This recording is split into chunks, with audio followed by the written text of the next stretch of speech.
to a new Snowskate Source podcast, Snowskate Overlords. I'm Eric Fryc, back with Andrew Nelson, host of the Wet Sox Snowskate podcast, critically acclaimed and the #1 most downloaded Snowskate podcast of all time. And we are inviting Zack Alworden to be a host of this new version. Andrew, I think we referenced Zack in pretty much every episode we recorded. Wishing that he was present for historical documentation purposes and being able to reference Snowskate videos. So, Zack, thank you very much for being a host of this podcast. Much appreciated, bud.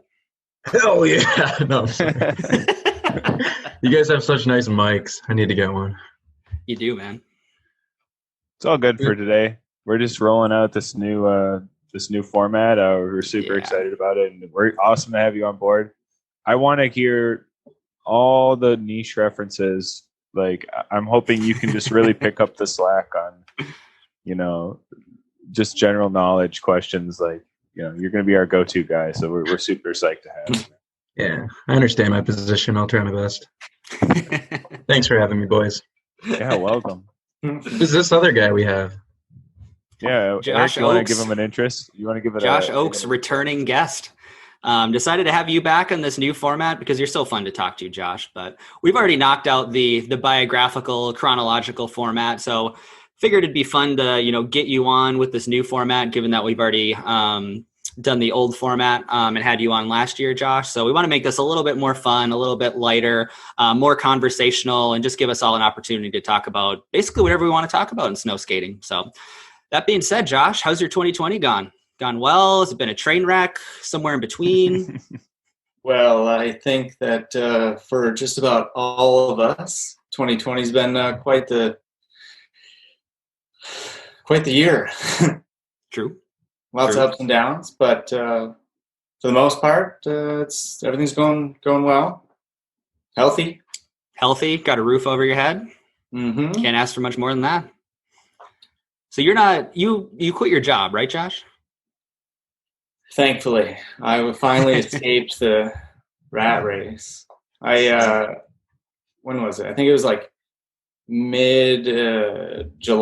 I think it was my time to call it. Okay. And you're not doing the van thing this time around? You're doing something different? I'm not living in a van this time, but I'm but I'm converting them for other people. Okay. Yeah. Okay. So you're doing the conversion business. You're doing the YouTube hustle on the side as well. YouTube's still going strong. I've been trying to post some of the projects that have come my way this year, and so it's the channel's gotten a little bit more love from me finally. It went on a hiatus for a little bit, but YouTube Josh is back. Love to see it. So how many, what is the process of flipping a van for another person? Like, how does somebody approach you, and what do you do for your van conversions for that person? Well, it's been so weird because it was a happy accident. It wasn't ever planned to do this. And so sure. Part of the reason why I left the job in July was to pursue this as my career. And so it's very early in the process. I don't have the website up and all that. So for a while it was just random, direct messages on Instagram, or I eventually started putting an email out there. And then as of the last YouTube video I put out, I'd mentioned in the video how to get in contact with me, because there have been some very, very unusual attempts to get in contact with me. Go on. The first weird one, dude, I'll give it to the people that went this route, because they were determined. This one person, I had worked at my dad's shop, and he has a work truck, and it had pulled in during one of the time lapses. And so they were able to see the company name. So then they called my dad's business, looking for me. And then my dad like didn't answer. He just got a voicemail because he was like, hey, come over here. Gotta show you something. And he like starts playing this thing. And I was like, it was just like some lady that was like, I don't know, like, and I was like, what is this? He's like, you tell me. And I was like, did I do something wrong? Like, what's happening? And, but she, like, the person was just trying to like talk to me about building a van. And then, there's another one that, they called Freedom, like the skate shop that I ride for. Oh, wow. Yeah. It's like, it's pretty crazy how like, I mean, they're just trying to get in contact, but shout out Freedom Medicine. Yes, Freedom. Of course. Sheffy, thanks for being my middleman. They hit up Freedom because you always wear like Freedom stuff in the video, so they're like, that's our closest. Yeah, like I'm guessing like because there's like some skating on the channel at some points, and so like maybe I said something about the shop, or just having like the shirt that Eric stole from me, and whatever. And why would they contact you?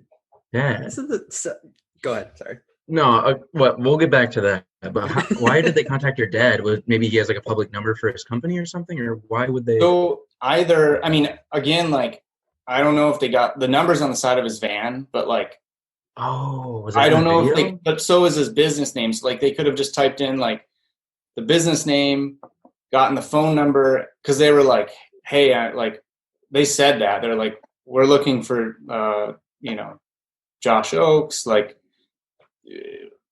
we were wondering if you know how we can get in contact with them, yada yada, but just like not what you're expecting. I mean, I don't know the first thing about like the YouTube life, but I was like, whoa, this is a change of pace, I guess. Sounds like your conversion business needs a little more visibility, Zach. I could give you some marketing tips on that, getting some branding out there. I think that's the real problem, the real root of your problem here. Hey, since you last finally offered the option up to the viewers of them doing their van builds, have you been like bombarded? Because I saw you finally did that.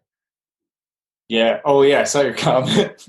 Yeah, I watch all your stuff. I'm the biggest fan. But no, yeah, that video is when I think that's the one. I don't know if I did it in the one prior to that, but I was like, yeah, if you want to get in contact with me, here's the email.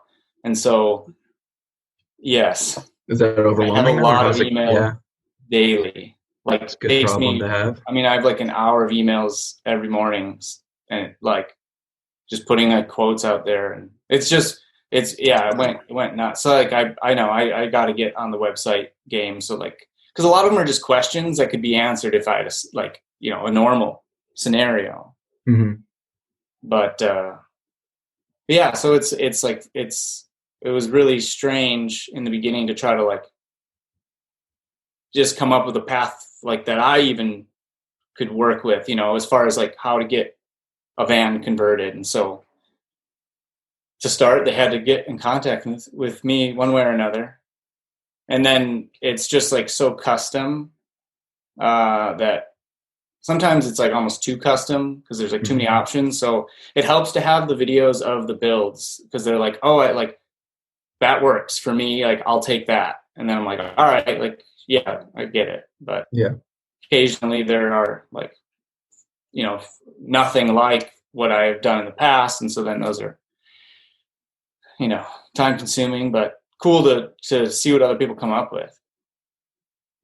Well, at least your business is popping off. It's a good problem to have, even if it's kind of like you're swamped already. But yeah, it's unfortunate because like it's just me. Like I got to turn people down because like I have to book in advance, and then like advance. And then I can't work. Like I work with the weather, so like my first booking is for like March, hoping that we have like a warm March, right? Because like the last one ran into like mid-October, and it snowed here.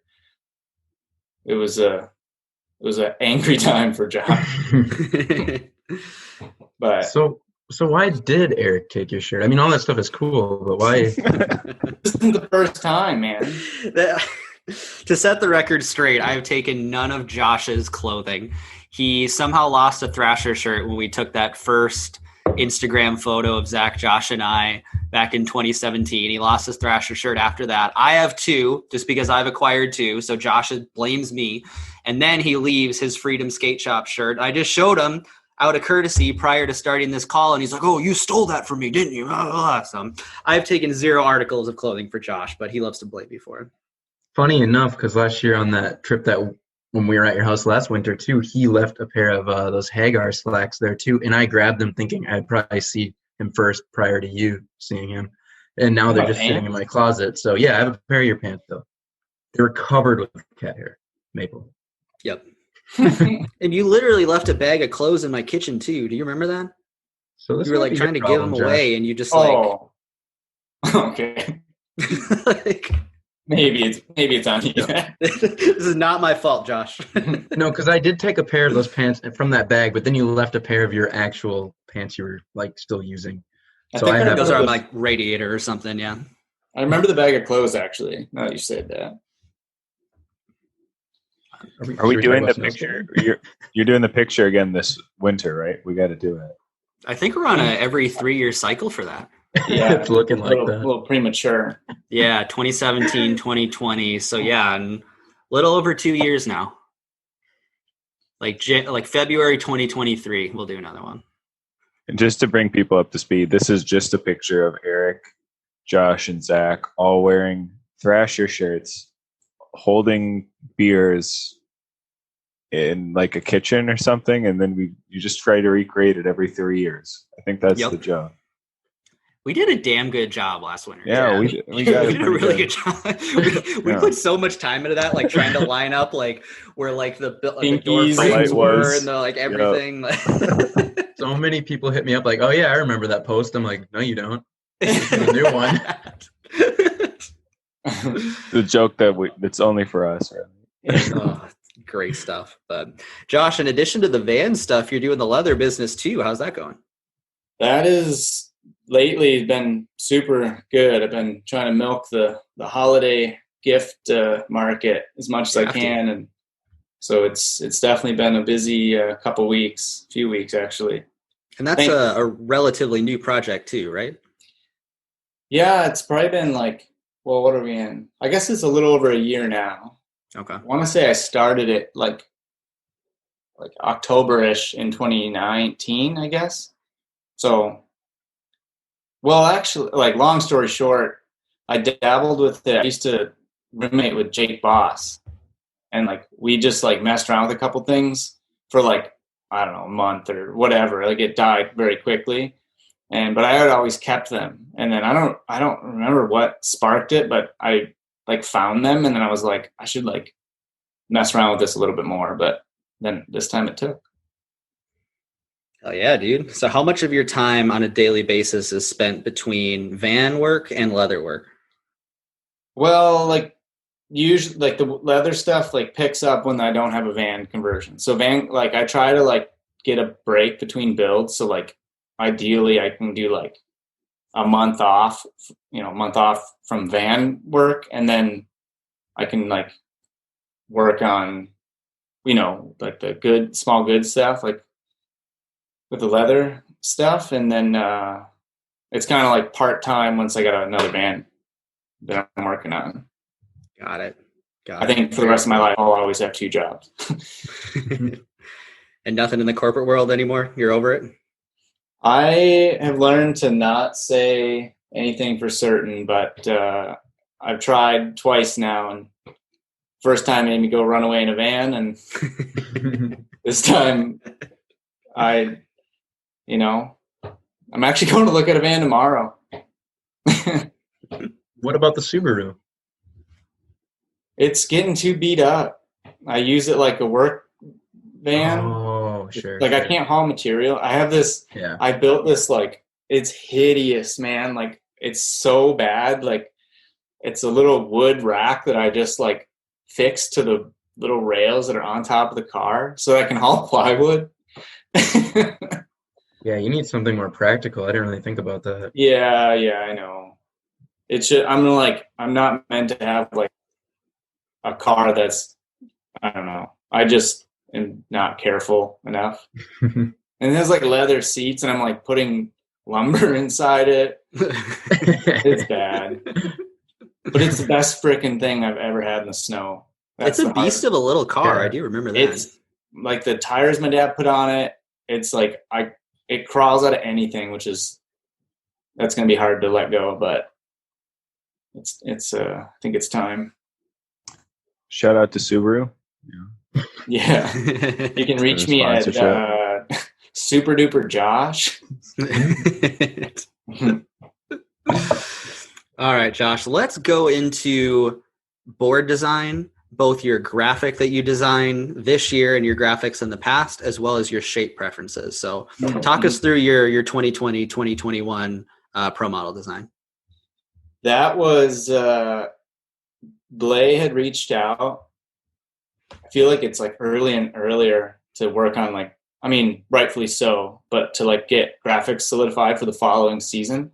Mm-hmm. And so I'm pretty sure I was like, reading the message about like, hey, what do you want to do? And my cats were like sitting right in front of me. I was like, I should just hold my cat, man, like whatever. So then I got a photo cradling my babies and sent it. I was like, does this work or something? And then he was like, had it like Illustrator draw it out. And I was like, that's perfect. I love that graphic. I had seen a foundation series that was I don't know if it was the actual riders, but it was like in the realm of the same concept. And I remember like that was a little bit of the inspiration actually behind it too. I was like, that's a cool, it would be cool to do like a theme, I guess, for board models, but yeah, if it's a dumb theme, it might hinder some sales. So probably not this year though. Yeah, right. Nope. Was it kind of like a play on like how the traditional like old unmarried guy would have a bunch of cats in his house? No, I just like, I mean, it was me. It was like designed to be me as like old. I look like a cashier. I don't know what the vest thing is. I thought it was like a cashier thing. I was like, what the heck? I don't remember what I was wearing. I thought I was just wearing like a t-shirt in the photo, but I think it was to like break up the contrast because of the color background or something, but, or to create some contrast. And then, but no, it was just like, I was like, oh, like that. So when I saw the foundation line, I was like, oh, I wonder if that's supposed to be like those dudes, but like them when they're old. And I was like, that's pretty funny. Like, that's really sick idea. And then, I can't remember how long, like it was they came out a little ways before, but I'd been like sitting on that idea for a little while. And then when Blay hit me up, I had to include my children with me. So do you typically like, is it kind of just on a whim deciding your graphic, or like, are you already like planning for next year's and have idea of like next year's is done? Next year's is done already. I told you, man. It gets sooner and sooner. That is really soon. So tell us what you're doing as well as the rest of the team's lineup. Like, what's everybody else doing for next year? Or I'm joking, Josh. You want me to leak it all? I can do it. Do you already know, Josh? Yeah, Blay doesn't listen to this. You're good, dude. Just leak it. Oh, well, in that case. So Dave was actually doing. Did you seriously get to see everyone else's graphics already, Josh? No, I actually don't think. I think mine was the first one in. I had my graphic this year in mind already. So when Blay asked me, I just like sent it over, and he was. I mean, Blay's as easygoing of a guy as you can. Get. So can you give us a little hint at how you like had chosen this one? Did you have something in mind? Did you draw something? Did you consult someone, or how did you? I actually don't know how like important it is to keep secret. I don't know. Like I wanted to go back to like, I have a particular like style of graphic that I like, and I wanted to kind of like go towards that. I want to like at least this, every year it can be different, but I wanted to simplify it. But you came up with the concept, and then Belay reached out to people. It was like no, that? I made it. Oh, you did? Okay. You won't That's what be I was surprised asking. when you see it. Is it out of leather? It's in paint. Yeah. With Comic Sans is the Gosh, freaking Oaks. I'd still buy it. That's MS Paint. So I really like the teal that you went with this year. I guess I just like lighter graphics in general, contrasting with like black foam grip. Do you pay a lot of attention to color when you're deciding like on your graphic for the upcoming season?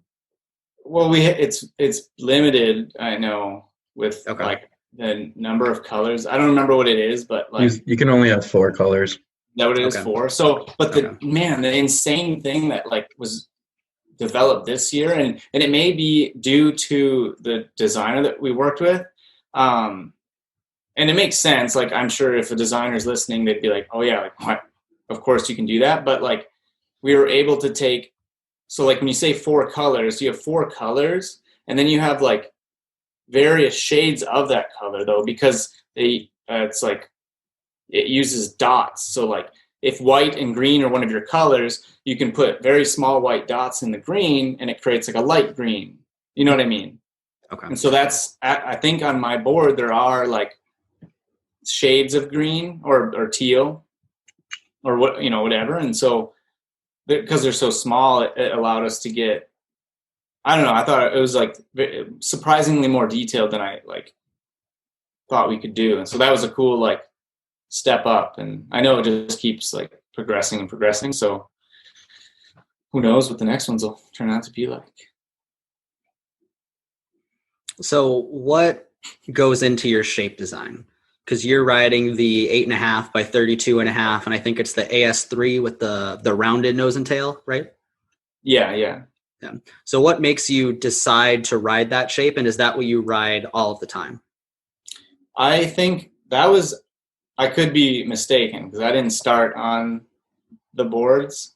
Also, side note, my cat is literally falling asleep sitting up right behind my computer. It's adorable. I wish I could show you. Anyway, the original Ambition shape was that, I thought. It was rounded for sure. Was it? Okay, yeah. I feel like it wasn't as rounded as yours, though. Yours almost feels like smaller in a way, or yours or Jeremy's, but it was rounded for sure until I want to say like 2000, maybe 13, 14, actually. It was the Sava year, yeah. Mm-hmm. Okay. Yeah, I don't know. I don't like it may be more functional, I don't know, but I don't like the look of the more squared off, like looking down at it. Like when I see that under my feet, it's kind of like, I mean, I have a pretty picky preference when it comes to skateboards, like skateboard shape.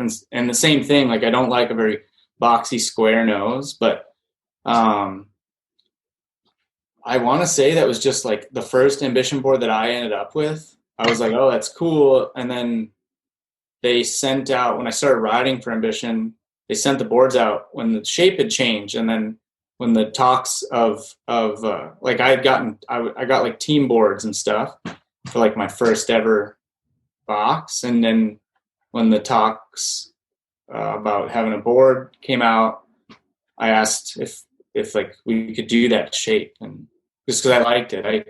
The icon shape was much like what the boards are today now. Like they were squared. Mm-hmm. And I don't know, I just always liked, I don't know, I want to see what I see when I'm skateboarding, I guess.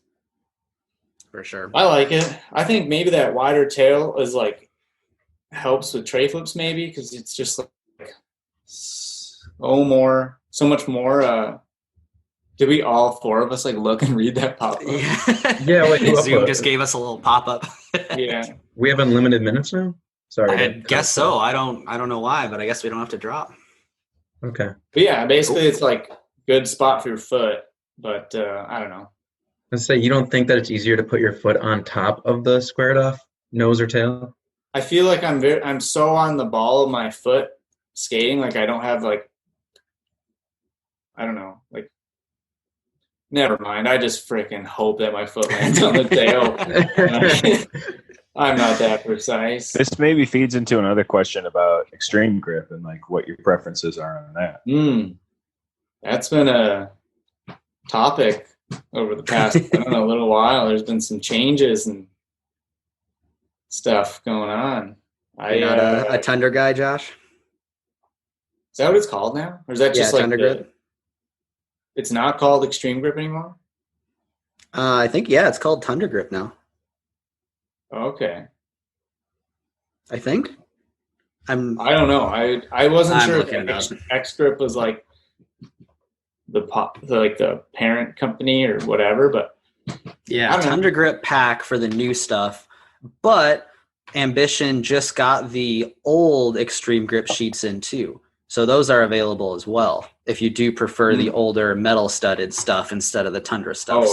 At least you can choose now. You're not just stuck with Tundra like I guess everyone was for, was it 2-ish years, something like that? It's been around that long. What? Oh yeah. Are they hollow? Or are they solid? You know what's funny? Today one of mine popped out. I wish I had it with me. It popped out like how the zinc ones did or the metal ones did, and there was just an empty hole. Dude, weird. The zinc ones would always fall out, and I feel like I told the story to maybe all of you already, but there was a spot that I skated and snow skated, and in the summer I was like skating up to this. It was like an over rail, and I like hit a rock, and it was one of those freaking studs snow skating the spot the winter before.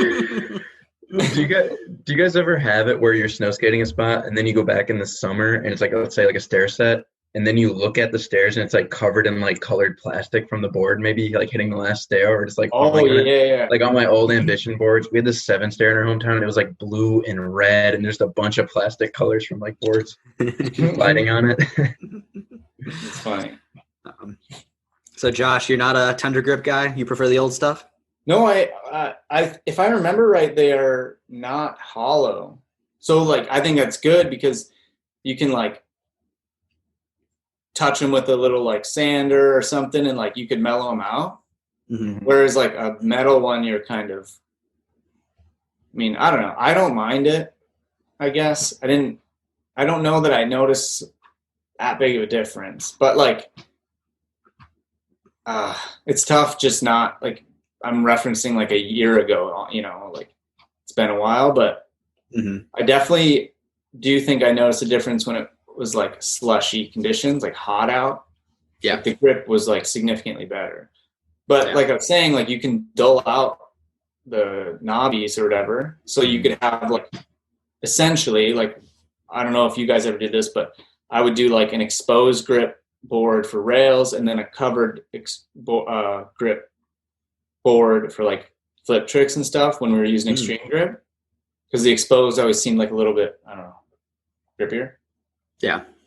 I think during Jeremy Manson's episode too, he talked about mellowing it out with just like cutting the you like snip it out. Yeah, you just like snip it. So I mean, I think that's maybe more versatile, and if it kind of serves both factions of whoever likes what grip, I think it's like everyone can kind of make their own way.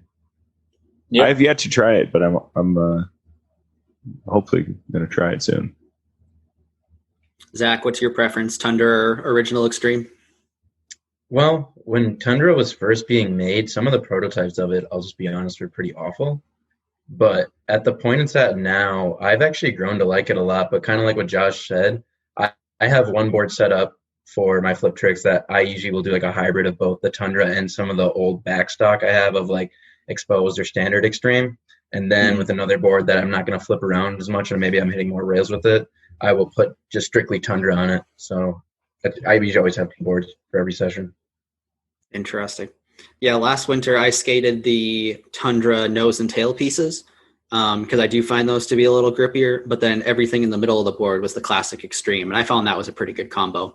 I just haven't skated a full sheet of the Tundra grip. Like, it seems to be really grippy, which will always lean toward having more grip rather than less grip, which is one of the reasons why I still skate the Skate High MTEs, because that traction is so aggressive. But yeah, it's really more of a, I just haven't had a chance to try it, and I'm just not willing to try something that I don't know. I'm used to the normal Xtreme. I just don't want to switch it up at this point, you know? Are you worried though? Used to it. Not really. I mean, I'm out of the old stuff, so I do got to figure something out. Yeah. But down realistically, I should just change shoes and grip at the same time, because if I went to something less aggressive and then went to the Tundra grip, it'd probably be similar. Just be a matter of, a session or two to get used to it, and it'd be fine. But I don't know. You might be able to knock off the tops of the. I mean, it might be kind of close, because isn't it like it's like a cone? I could be wrong. Yeah. I haven't looked at what is out today. It is. It's Yeah, like a cone. Yeah, a cone, and then there's like a little like nipple on top of it, right? Yes. Okay, because I think Jeremy is the one that told me, or that's where I got it from. Like he took a little like grinder or tin snips and took that little top bit off, and then you just have the cone, and it's like nearly what covered. Yeah, I'm not sure how well you guys are able to see this in the video, but there is that little plastic piece at the top. I'm not like sure a if they're recess, hollow though. Yeah, I never. This was also the first batch. This was like a 2017 version of it too. So I don't know if they've made changes to the formula. You know what? Since this came out, but I think they're solid, because I think the prototype was hollow, and when we tried them, they all inverted. Like when you're skating it, they bubbled it, like, I don't know, whatever. Does that make sense? Like they sunk down within themselves. I also noticed with the prototype, the base of it that the knobs are attached to was so thick. I don't know if you guys ever had that, and it would just fall off every time. That's why I hated the prototype. But honestly, I do like, I don't know if you'll notice this, maybe I'm just nuts, but it is a lot lighter without having to use those tiny little. Yeah, but I mean, you don't think that would matter that much, but it does. I noticed how much lighter it is. Yeah. I think a good tip to throw out to the community, something I've done, is like if you like the old Xtreme Grip on your board, like just some spray adhesive, Super 77, you can reuse. Like I've got kind of a mix of both old and new, and you can rip it off and just spray adhesive and kind of make your own way. Yeah, definitely. And another word of advice for anyone out there: if you're debating on getting Xtreme Grip, go get it. I still get that question constantly. Don't snow skate without it. Man. I see that like once or twice a month on the snow skating subreddit, like, oh, should I put money into Xtreme Grip? And it's like this. It shouldn't be a question at this point. You need it. It shouldn't even be right. It should just be like included, not an option. Exactly. Not an option at all, unless you're Austin Welter. But he doesn't count. You know what? That is, if you get to like snow skate when it's like so cold that it's like crystally snow, your grip stays dry. It's perfect with just foam. It is. True. Like I feel like you get it once, maybe a year, and it's so good because the grip stays dry, but it will start to ice over. But it's like skateboarding at that point.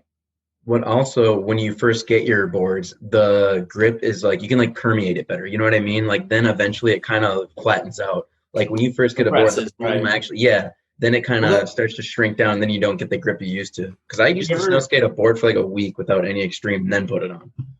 Really? Did you ever use FS grip? Oh, yeah, definitely. That stuff was like so grip, but it would compact kind of, I don't know. It used to tear apart too. Yeah. Phil Smodgy swore by them. Yeah, so did I for a while.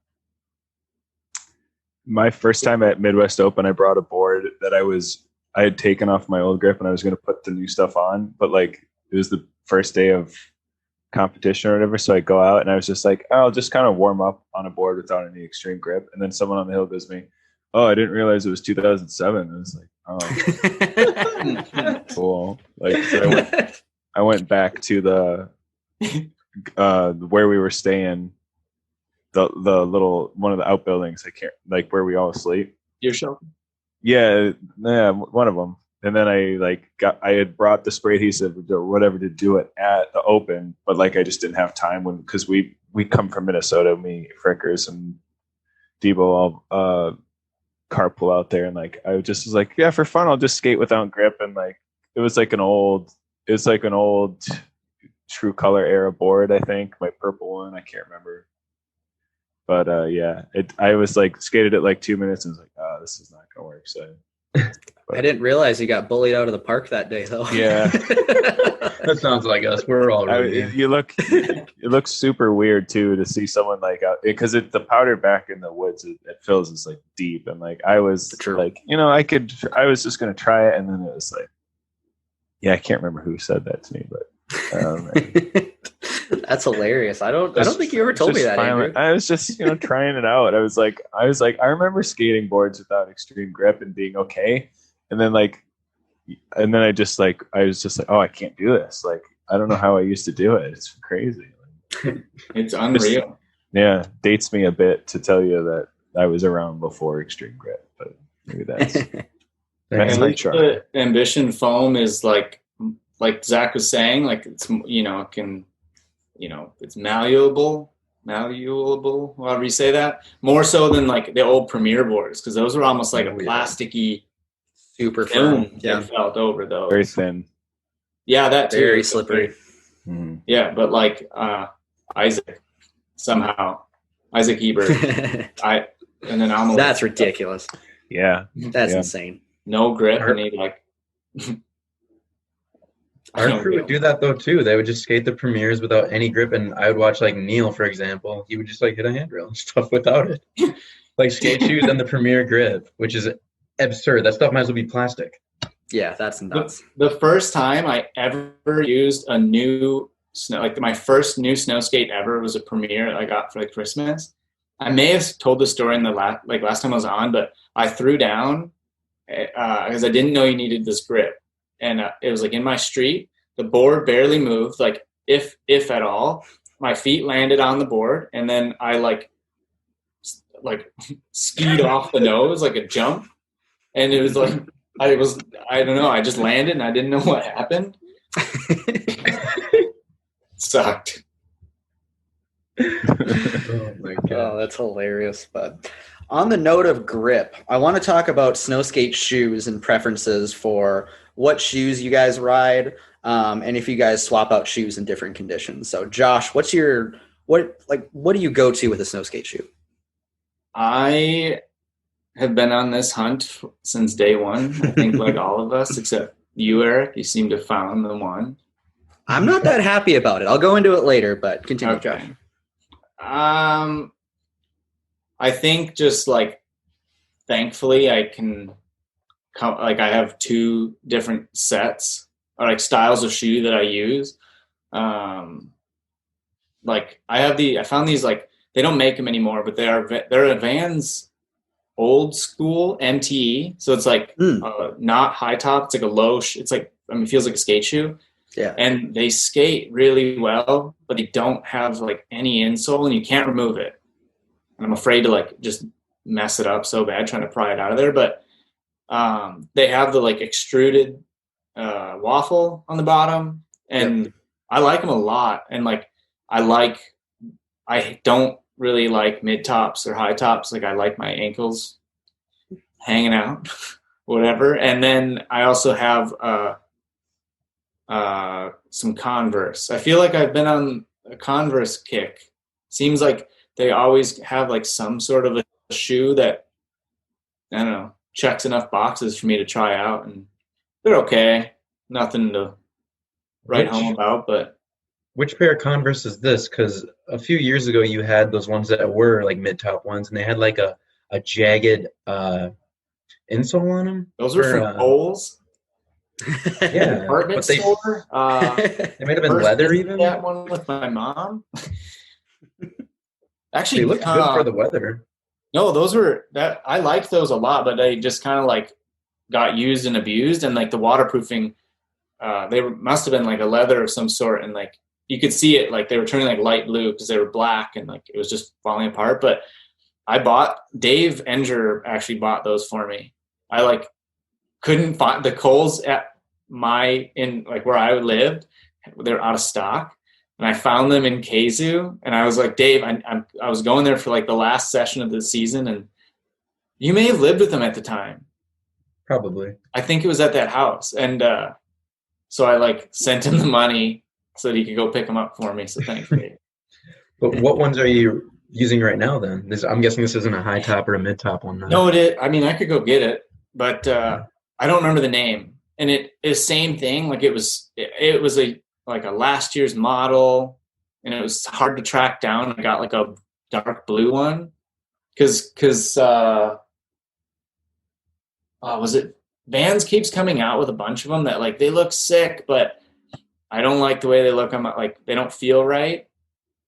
Like they came out with these like really good ones last year that would have been great, but I think I'm picky. It's unfortunate too with their line of winter shoes because none of them are technically skate shoes. So they don't come with the beefed up insole, and They have the insole, like you said, that you have to literally rip it out. It's like sewn in or glued on.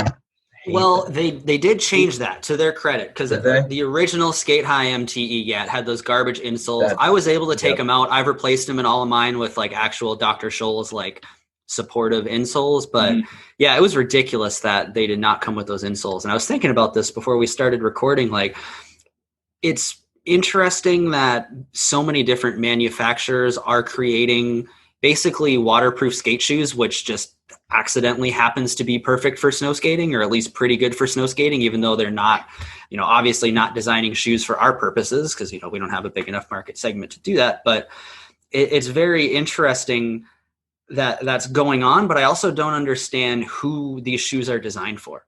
You know what I mean? Right.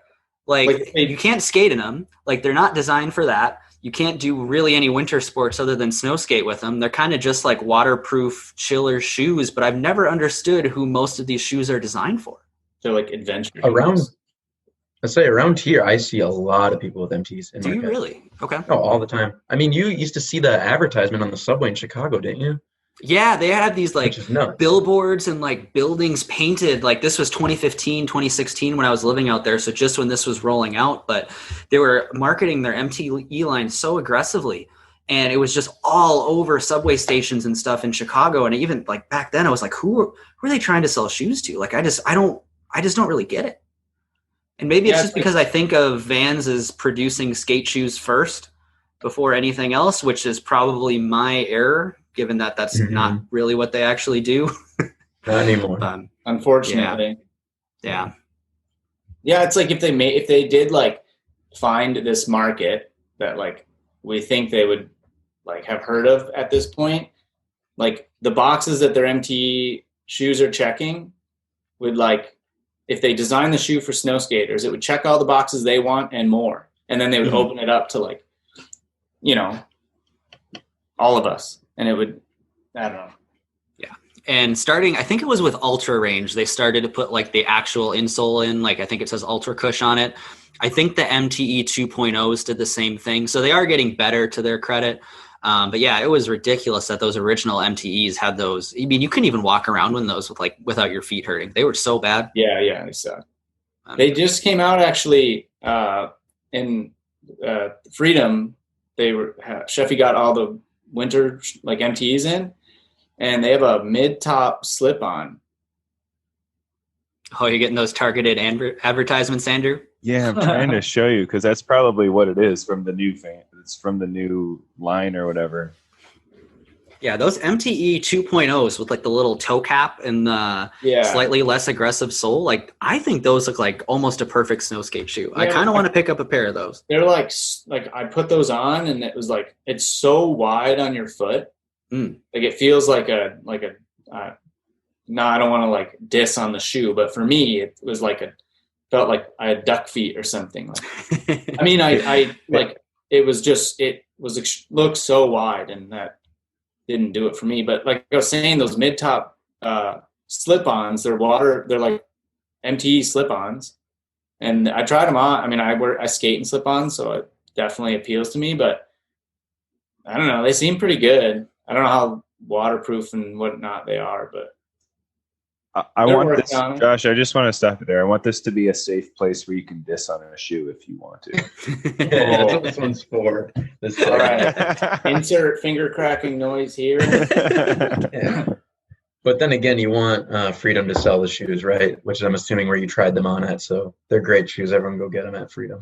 Yeah. Yes. I mean, that's Madison, Wisconsin. Is it Madison, Wisconsin? State Street? I don't know the number, but by that great brunch place. I forget. They're going to sponsor this podcast. They just don't know it yet. Yeah. The Etnies shoes, or Etnies had a, was it, no, it was DVS. A long time ago. They had a good one. Yeah. Oh, Etnies did have a Winter Jameson. They did. They still do. They have like a couple waterproof shoes. America has a mid-top Romero that's waterproof that looks actually really good. Yeah. Converse had a couple. Vans has like 5 now. So there's a lot of options out there. DVS got, I think the ones that I gave you are right. Is that right, Zach? Oh, yeah. Those were good. You weren't that good of a friend. I had to buy those. I'm pretty sure I bought your old MT. No, you freaking crashed my van and you gave me your MTs because you felt bad. So I think we're even. You're right. You didn't buy those. Yeah. I had to go Tokyo drift a roundabout with my freaking camper van. We made it all the way to Quebec, all the way to Sherbrooke. We're like 2 blocks from Blake's house, and I slide through like around a roundabout, like into this pile of built up snow against the guardrail, and popped in his bumper, and I felt so bad. So I gave him the MTs. I was going to sell him because I hated the insole in them. Like we talked about, they were not good. Could not do those insoles, dude. Oh. But anyway, that's true friendship, really. That's hilarious. Forgot about that. Yeah, Zach, what shoes are you skating? I'm just like Josh. I've been on a never-ending search for them. I'm not even going to go into how many. At this point, let's just say I rolled with the ICOs from 2008 until 2013. And those are amazing. Looking back, I don't know how they're gigantic. I don't know how I ever skated with them, but they were great. And I loved them at the time. And then in between there, I had so many pairs. And at this moment, all I do is I skate the Vans, Skate Highs, skateboard shoe, and I just waterproof them with a spray and just dress adequately. Otherwise, that's like perfect for me, I guess. I've been doing that for about 2 or 3 years now, and it works. Okay. Andrew, what Would about I be open to other things, though? Totally. Sure. Yeah, I really love seeing companies take the initiative to do it. And like I held up a Vans ad earlier, and they're really Vans is kind of a tough one because they kind of veer in some regards more towards a fashion shoe nowadays. And I think with the MT, that's what they're going. What'd you say? With the well, I don't know if you know who Vans is owned by, but yeah. Well, why would you just say no? I don't think I do. I don't quote me. I don't want to interrupt. I'm sorry. No, well, because this is the point I was going to make. Because when I held up, it's an ad. It's like think of like a Vans Skate High, but it's made of like a pleather looking material. It doesn't really look very waterproof or very insulating, but in terms of fashion, it's got all the stuff going for it. Mm-hmm. And that grip is the Snow Waffle, or that's what it was when they first started. I think that's what they were marketing it as, like the inverse waffle. Oh yeah. Yeah. You want the convex surfaces so they don't hold snow onto your shoes, which is the problem with the skate waffle normally, because it's all convex, right? So it just holds, which is always a problem because I'm with Zach where like and I used to waterproof like some shoes, and then I would do 2 pair of socks, and then if it got really cold like here in Minnesota, what you do is you do 1 layer of socks, you make like a little Vans era out of tinfoil to insulate, and then you put another layer of sock over it, and that works really well. Tinfoil or like space blanket material when I was really crazy because the tinfoil, but that works kind of well if you want to skate shoes in the winter. But plastic bags. Yeah, plastic bags. That's wow. We I think talked about it at the Open or something, and then I was like, that's funny because like I'm a tinfoil man, but that's a dedication. Wow, you're the first I've heard doing that. That's cool.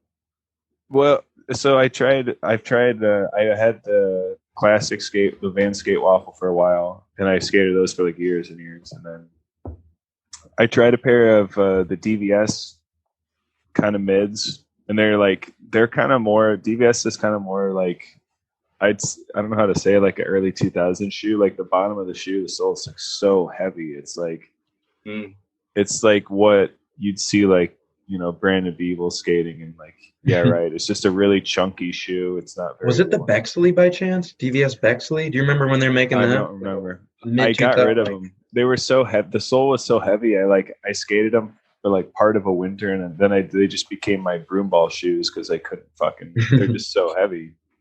The sole, I think, literally was maybe like an inch and a quarter. It was tough. It was really heavy. So then, like 2 seasons ago, I got the Etnies MTEs, and those have been solid. Waterproof them. They have like a couple layers, so I still like layer 2 pairs of socks. But like, yeah, that's pretty much where I'm at. It's got like a shearling lining to it or whatever. It's pretty good. Let me ask you guys about your opinion on layering socks, because I've found out I feel like sometimes it limits my mobility so much my toes get colder than even just wearing one pair of socks. Do you guys ever get that?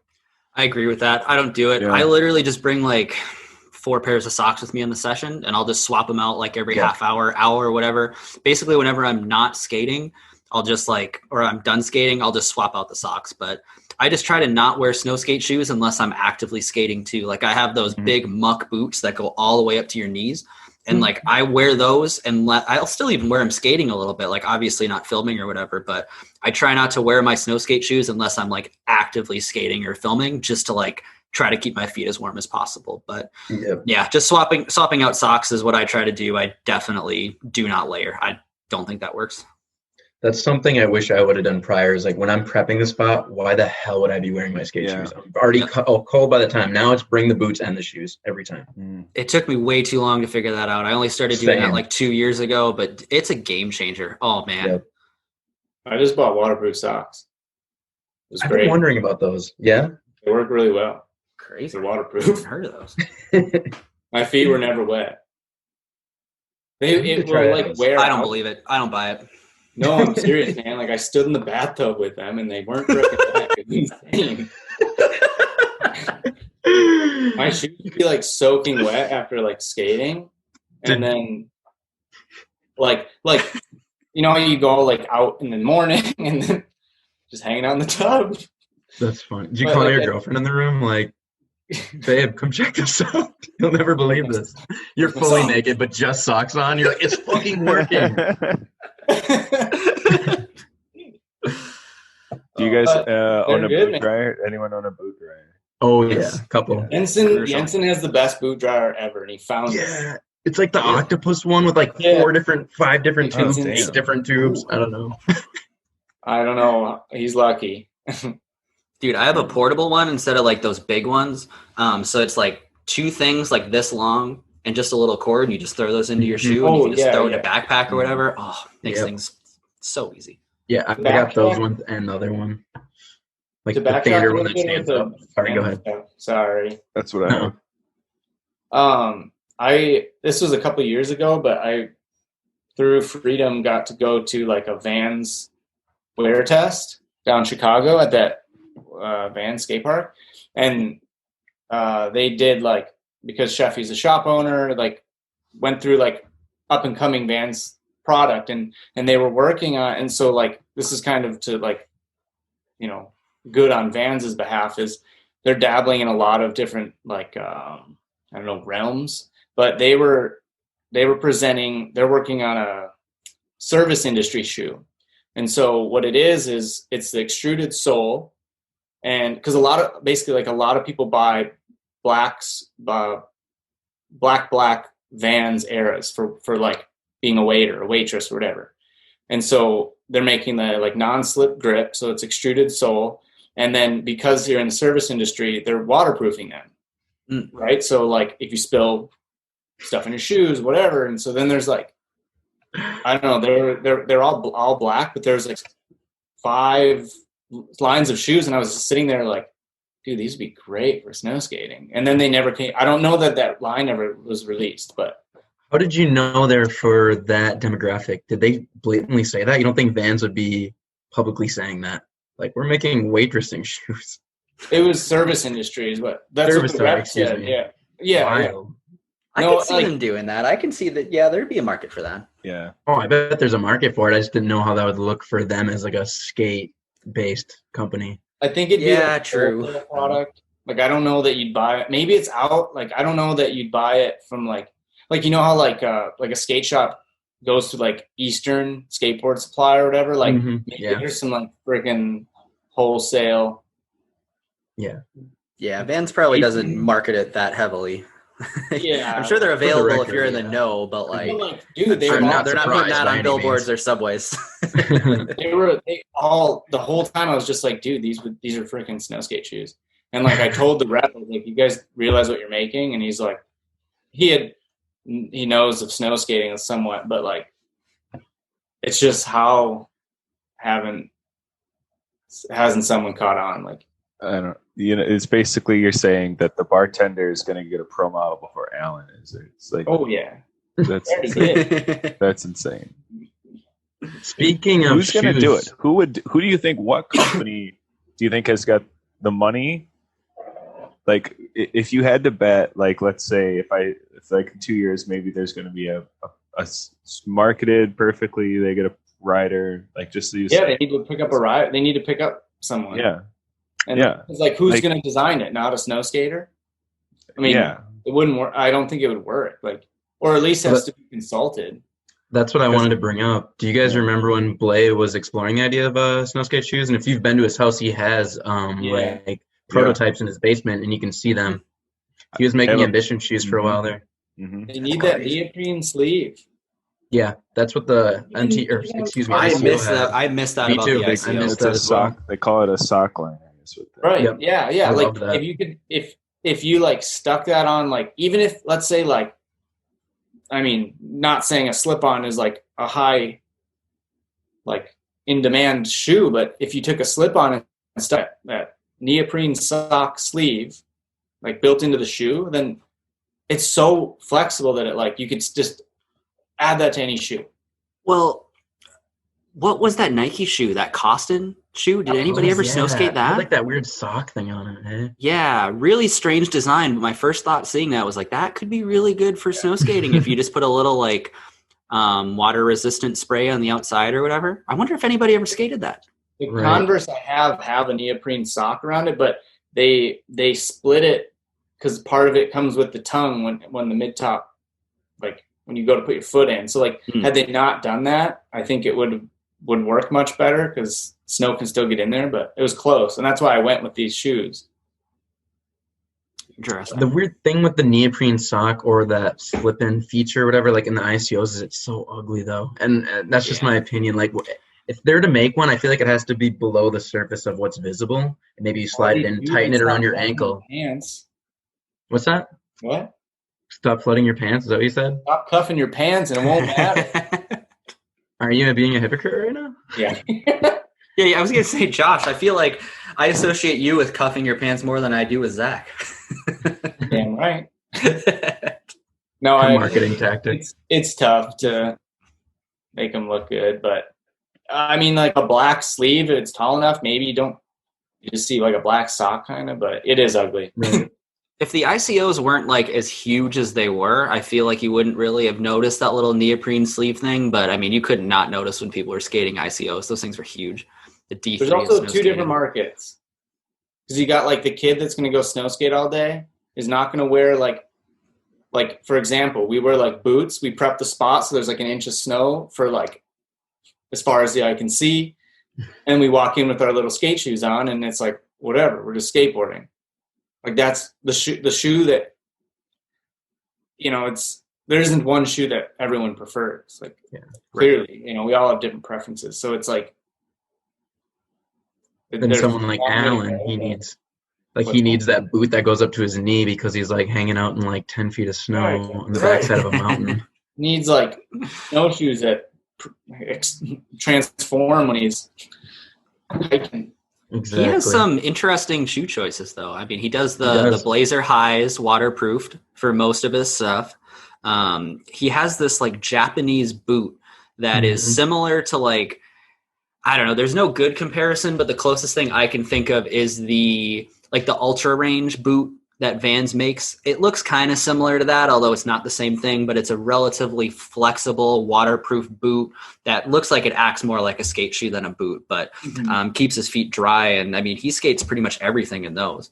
I don't think there's anything available like that in the US other than probably the Ultra Range line, which I've been kind of curious to try. I'd be curious if anybody else out there has actually snow skated in those Ultra Range boots, because I kind of want to pick up a pair of those. I don't know if I want to drop the $100 just to try them, but I'd be curious. Yeah. Yeah, like I like any company that tries it. Like when Etnies first launched theirs, and I liked the look because I skate mids, and like I like the look of it, and I just like to support any company that's even trying to do it, just to move the needle a little bit towards someone getting a damn pro model someday. You know. I agree. Yeah, Andrew never answered your question, but man, I don't even know who that would be or what company it would be. I don't know. I either. can't. That's what I'm saying. I mean, it's so hard to get a pro Everyone's- shoe in skateboarding. Even that, trying to imagine that in snow skating is super difficult. But you're potentially like, it's such a niche that like there's a chance for marketing, because it's yeah, that's true. so there's not like thousands of like phenomenally talented individuals. There's like, you're the guy, or whatever. It's like, Yeah. you can really brand that person. I feel like it would have to be a smaller player, like not like a Nike or a Vans, like almost like an Etnies that isn't as relevant at this point. Like it'd either be like you, Josh, Dave, or like Alan. Like pick like one of those guys that's like wants to design it and back it. I feel like that would be like the best chance. Jack, what were you going to say? Who do you think? Who do you think it would be? If you had to guess? I think Phil would have a good chance at it too, just because he has such a following as a extreme athlete in all different areas. But definitely, Alan is the first one that like.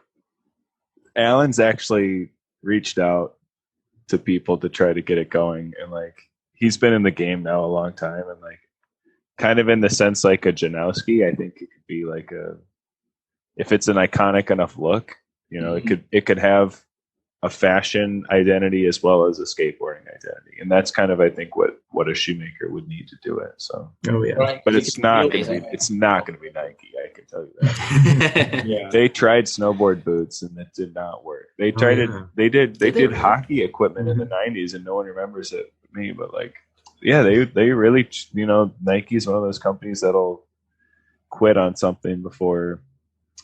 But Nike SB has got enough of a fashion following as well as a skateboarding following. I think that's maybe the balance you have to have. So I don't know, but yeah, I think Etnies for sure would, and maybe America.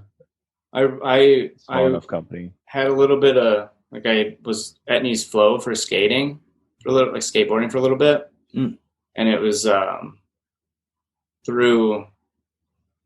What is that? TM Flow, the guy Jameson, which I could be wrong, but I believe that's why the shoe is called Jameson.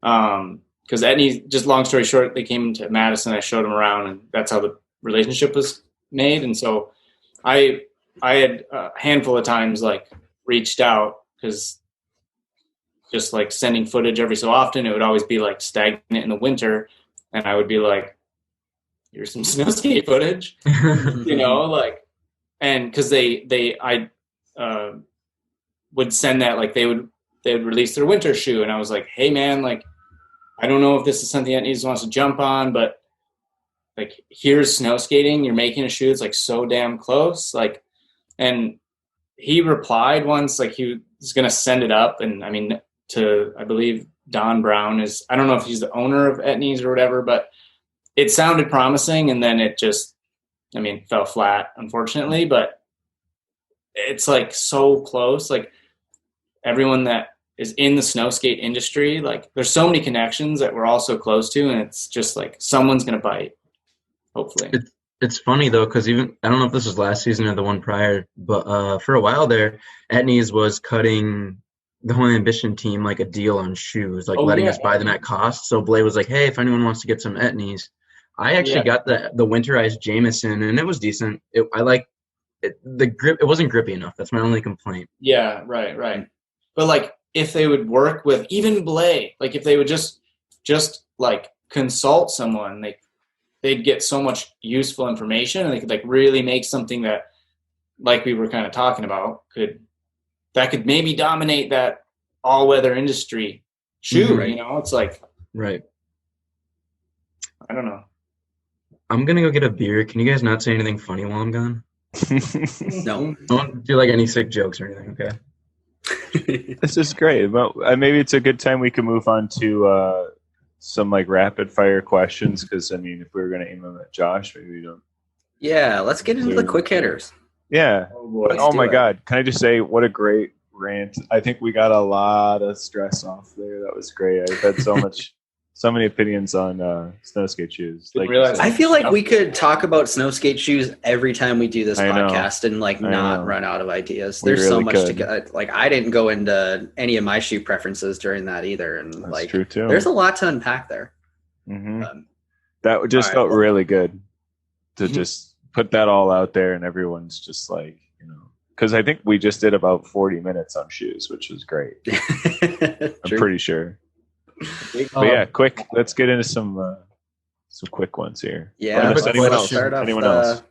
I have one more topic I think we should touch on because Josh is really the only one who does this. And if we're going to talk about equipment or just any kind of accessory or whatever, Josh uses the double concave board, and he's the only one I know who does that. Yes. And I've dabbled with it. I tried it this year and last year, and I fucking hate it. So I'm curious. I'm curious what you like about it. I feel like I don't grip. I do everything in my power to get double concave boards, and somehow I know Phil and Blay, or if, I don't know if it's one of them or both of them, but they try. But I always try to get double concave boards. I got one this year. I got to make the rest of them. So you're doing what we did before Concave was actually a part of the pro models. Like you're actually doing the cut off the foam, put the 2 foam pieces on each side, and then regripping the board, going through that whole process just to get the double concave. Yeah, it's not as bad as before that when you'd cut incremental smaller strips. Yeah, the steps of 3. It'd be 3 on the edge, 2, 1, just to try to make it. Always went 4. Oh, you went 4. Okay. I love it. Part of it, honestly, is I heel bruise like significantly more snow skating than I do skateboarding. And I think because like if you don't land perfectly and your heels are dipping off, like you're hitting the ground, whereas a skateboard, there's, you got clearance. And so one, it's like way more foam, it's padding.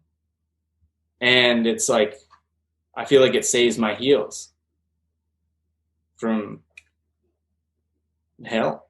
No, that's fair. I guess my gripe with it is like I wish there was a middle ground. It's like one's not enough, two's too much, and it feels like because there's so much of a dip, my foot goes across it and it's not making contact among like the middle part and stuff.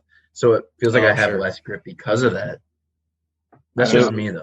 I love just to clear this up for listeners, like so double concave, you're doing concave on top of concave basically. Yeah, so right. So like when the boards, like sometimes I'm lucky enough, like I said, to get them shipped like pre-made. So it's 2 pieces of the foam concave stacked, and then the foam sheet of grip over that. The only flaw, and maybe I don't know that this would be solved if it was one piece or not, but because of creating such a height there, if you go, if like primo happens, I mean, you're tearing that. It's coming off for sure. Like there's not a chance. So 2 of these for now that we have the luxury of video. I'm waiting for Zoom to switch over to me. Yeah, 2 of those. And I'm going to measure because I want to see how thick these are. Because Josh, I've stood on your boards. They're a lot. Like they are. I need like 1.5. Zach, I'm with you. Like 1.5. I feel like would be fine. Like I'm fine with the amount of concave. I think it works, but man, like 2 that's gnarly. Love it. I might try it. Yeah, like because for me, I have bigger feet, and like I always just drag my toes or heels off the board any way I go. So like, I don't know. Maybe that might. I try that. Maybe.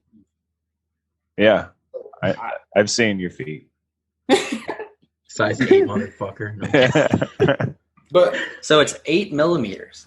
So yeah, that's 16 millimeters sticking up on your board. That's a lot. Like I could do like 12. Like this is fine. Like 8 to 12, I feel like it'd be a good window. But man, 16, I don't know about that, Josh. I mean, more power to you. I'm not knocking it, but I just don't know how you do it. I don't know. I feel like, depends how. That's about, for people that don't know metric, that's about 3/4 of an inch. Just I have my ruler, my NFL ruler here. Yeah. Oh, is that an NFC ruler? Is it AFC on the other side? Oh, it's all the teams. Oh, sick. I love that. I had it in 4th grade. Doesn't sound like much, but it's a lot.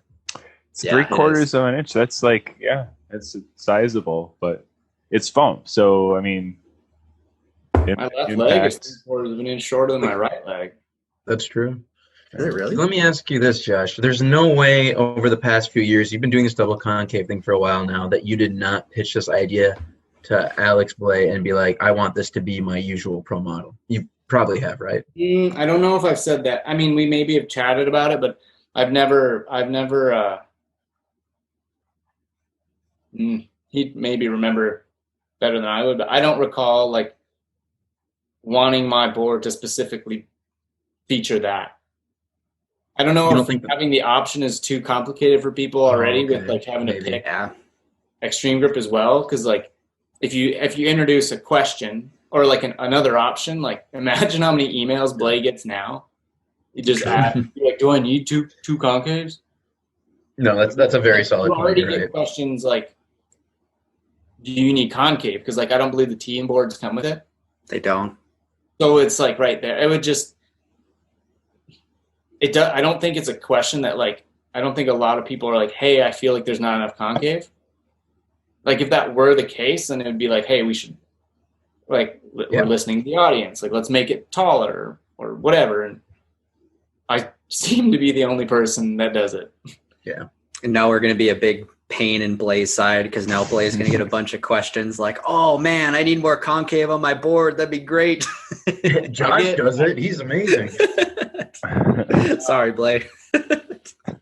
Sorry, Blay, but I'm pretty sure Blay did it and he was like loved it because he was like the same way. He was like, man, that's too much, you know? And he was like loving kickflips.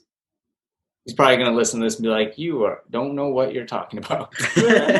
I'm pretty sure though. I'm pretty sure he tried it and he's all about it.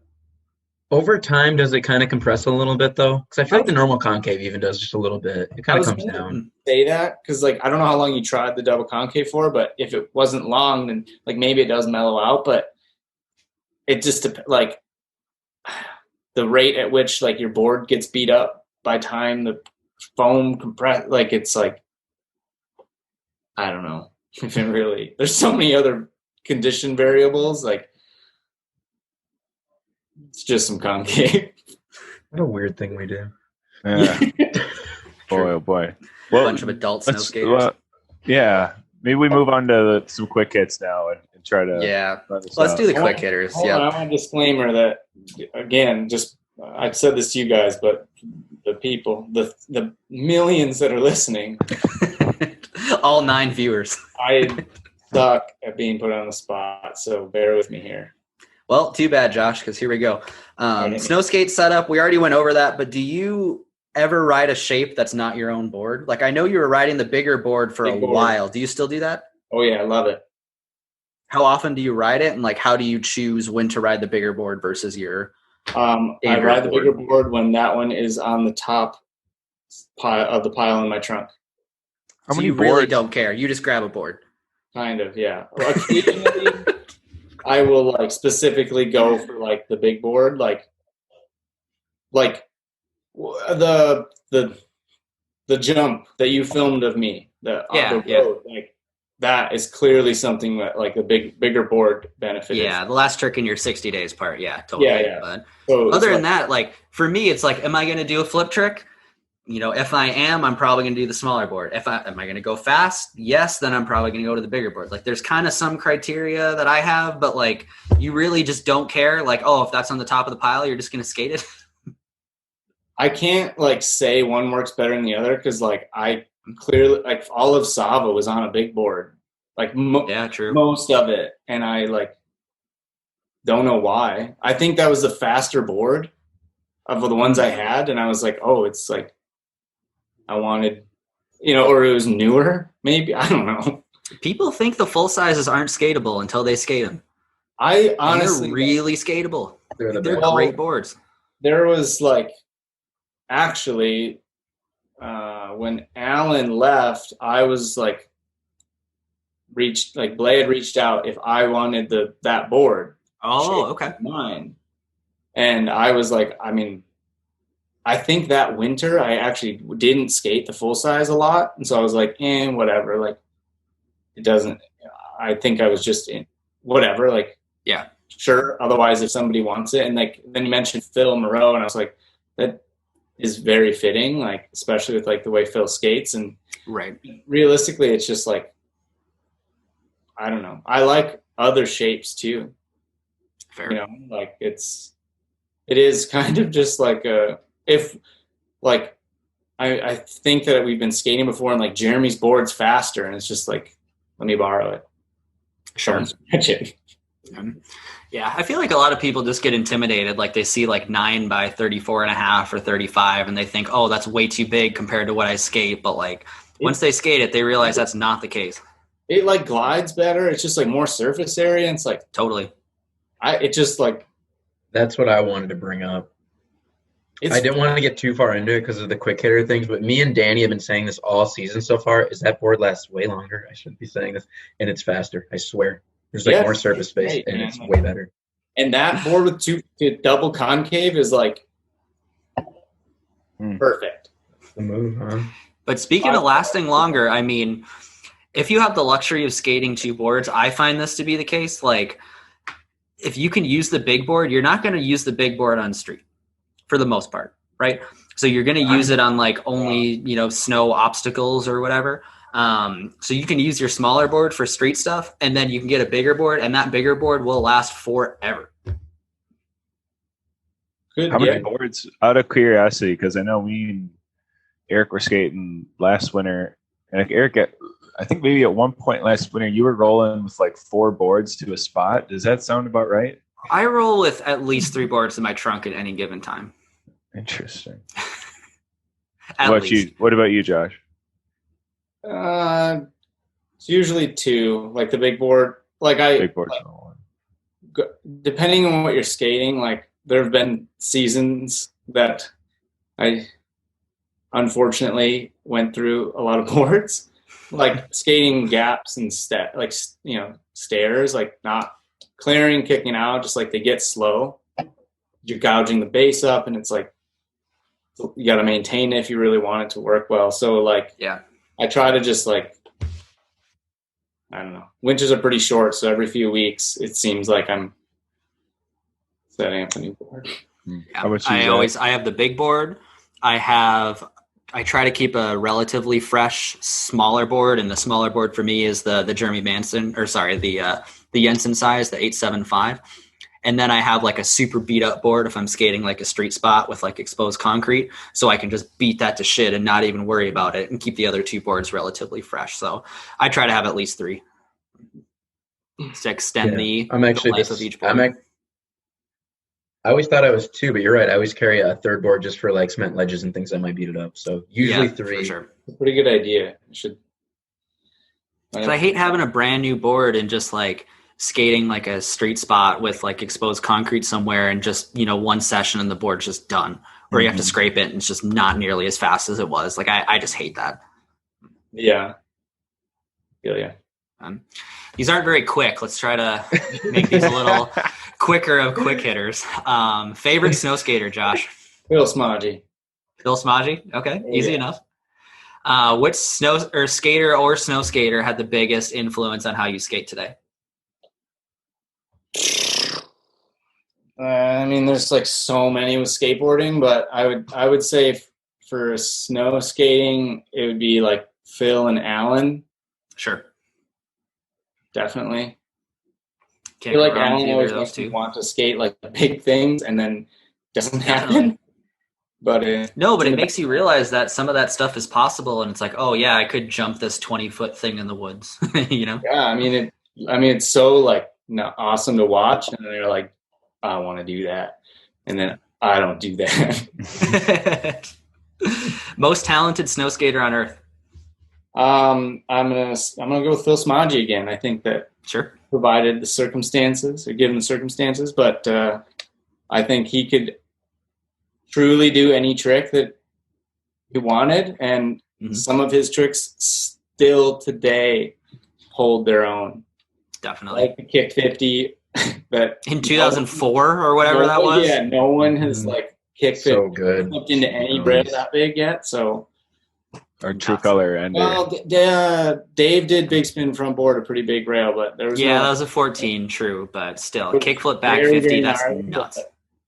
I guess in regards to flip into something. And in 2004 too. I mean, Yeah, that's on a premiere board. Dave On had a the ambition premiere board. Not to discredit No. Dave by any means. It's fucking nuts, but and that was like a Premiere board. 50-degree like spring day in Montana could too, tell or they something, put wasn't snow, it but- too? Like, yeah, it was. Oh man, that's incredible. Gnarly. That's incredible. Anytime I kick 50 anything, I send it to Phil. Incrementally Favorite- getting Favorite video and/or favorite video part. I think. I mean, Look at you looking at your notes, cheating over there, John. I was looking at my cat. Microphone cord. I have to censor this. You have to what? You're gonna have to censor this. No, I'm not censoring anything. We don't censor anything on this podcast. Alan Sava part always gets me hyped. Yep.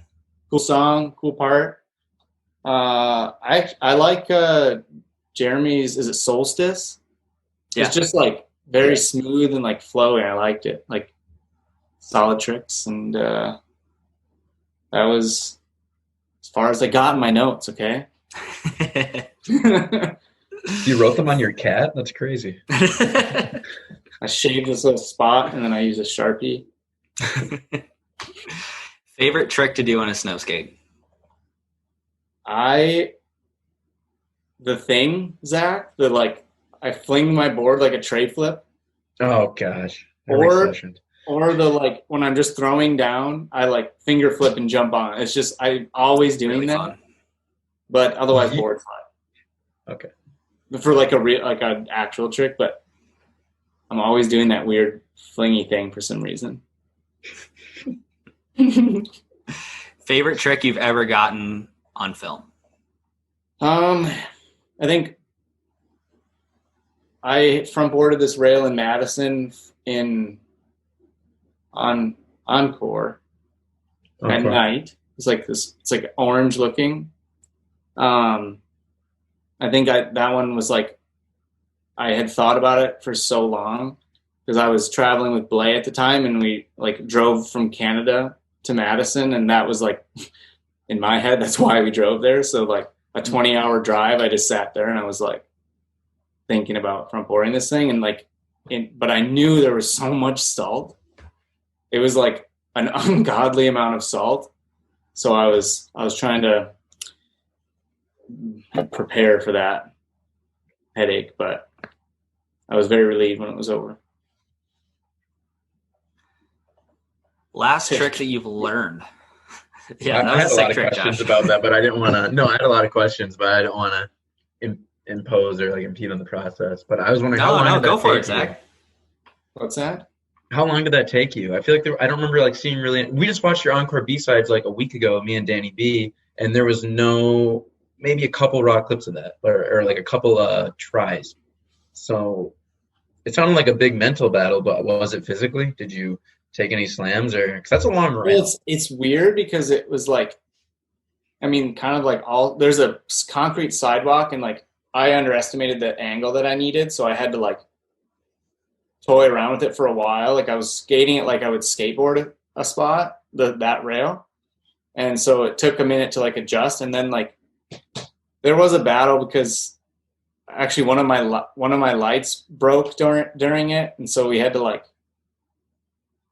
mid like attempts, I had to like change out the light and like try to fix that so we could finish the job basically. And no, there's just like tons of the popover or whatever. Like that's what I was wondering. Steps, so I was like playing the safe card where you could like pop over the grass side. But I don't know. There was I tried to front board at skating too. And so there was like a little bit, it was more of like a battle in the old head. There was a lot of tries though. Like it didn't happen very quick. I don't know if they're probably just very repetitive, like the same thing. Right. But you got away unscathed. Then you used the method of going over the rail, didn't you? So I was just curious if you jumped back onto the stairs or if you.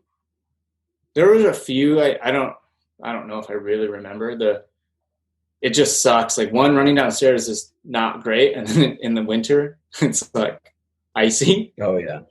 So I just try to fall. But yeah, I love that front board. Thanks, man. There was like the handful of them that like I front boarded and like technically, yes, I did it. But like I was clearly like on my tail coming off and it was like, does that count? Like, should we, I don't know, man. And went through I was over it. Like when the light went out, I was like, let's just leave and all the things. Sorry. Turned out great. This isn't a quick question. No, you're good, Josh. You're good. The safe space. Yeah. Quarantine. I haven't talked to anybody in so long. Right. No, the goal of this podcast is to get snow skating information out of you, Josh. This is more than okay. Last trick that you learned on a snow skate, Josh. No idea. Okay. Most illegal trick this year. What's that, Zach? I said you probably haven't snow skated this year, have you? So no, I was gonna hard to think back a year. Trying to get my better half to come out with me tomorrow, build a kicker in the park. It's a classic. But yeah. What'd you say? What is that like? Explain this. I was trying to figure this out. Zach? Most illegal trick would be something, in your opinion, just doesn't look good. It's just like, why are you doing that? What a bad trick. It'd be like I'm going to throw a term like a nightmare flip. Yeah. A nightmare flip. Some people think that way. Just an example. Like, I don't care either, but I was under the impression that this was like, what trick have I gotten that I had to break the most rules to get? So like trespassing in like a really gnarly. Actually, yeah, that'd be super cool too. Answer this both ways, Josh. Yeah, I was trying to think about that too, but like, most illegal trick should be this is just my opinion, and I am not a fan of like bigger spins and bigger flips. Like I'd much rather just see a big spin or a big flip. Like I don't like 540 big flips or like you do a back three and the board is a 5-4, like all that. I think I'm a less is more kind of guy. Sure. So stop doing that. No, I'm just kidding. Do whatever you want. It doesn't matter. But probably because I just can't do them. Have you ever broken the law though to get a trick though? Is the question. Yes. Every time. What do we got? Well, like this didn't happen, but our local skate park, these kids hopped the fence to skate in the winter, and they got like a $450 trespassing ticket. No way. For skating the skate park in the winter. Unreal. So no one is snow skating that place in the winter, unfortunately. But I don't know that I'm trying to think. It was like the most illegal thing would probably be something with Phil Smodgy, I'm sure, like got me into some shenanigans that like naturally. Man. I mean, there was the time that this wasn't like we were snow skating at Pontiac, like with the rail Dave Bigson front boarded, and we took 2 vehicles there, and then like Dave just friggin' left with Blay. So we had like 8 people inside Phil's broken Jeep. Like there was, kid you not, a 2x4 was like duct taped as the bumper. It was so insane. And then we got pulled over because, and we did like pulled over. Yeah, it was like it was just so dumb. And then we the cop was pretty nice if I remember right. They were super cool.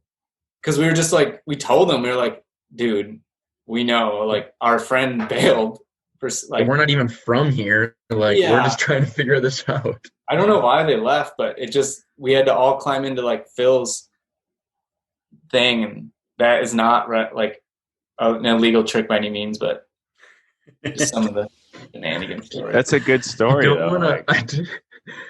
I don't want to make these questions longer than they are, but this is just really funny to me still. Is this one time while we were filming for Solstice, Josh and I were both up in Marquette staying with Jeremy, and we were snow skating like this little bump to like green thing that's in there. And every time we snow skate that, like a neighbor hated it. This neighbor across the street, maybe it was loud when we land on it. It's like a weird like drum looking thing, and maybe it was really loud. Is that the Northern Michigan spot, Zach? It is. It is the Northern Michigan spot. And this guy comes out, and like he doesn't even give us time to explain. Like he just starts yelling. And so Josh was actually extremely level-headed and was just like, "You don't understand. Like if you come out and yell at us, of course we're going to be rude back." And there was like a long pause. The guy just goes, "Don't make me fucking come over there." And then he just died. Don't make me fucking come over there. And I was like, "Oh my God." That still kills me. That guy, you were trying to be so nice to him. You did not want to hear it. No, we're just like, I think I was trying that nose grab tail press thing, and I got it, and then we got the fuck out because we were afraid because he was calling the cops, and we've been kicked out of that spot enough times. Sorry, I just love that. It's like, it's such a weird spot too. Like you shouldn't even it's like on a sidewalk. Like it's not even like, it is like a path. It's on like a side street and like a sidewalk. Like it's just this thing in the middle. No like, one's way. No, not at all. It was just like an irrationally angry guy that like he said it. He was like, "My wife's sleeping," and we were just like, "Man, if you were like, hey guys, like my wife's trying to sleep. Like, you think you can do that later?" Sure, man. Like, sorry, but he was like, "I hate you guys so much." Yeah, dude. Sorry, you didn't tell us any of that until you were done yelling at us. All right. Hardest trick for you personally, Josh?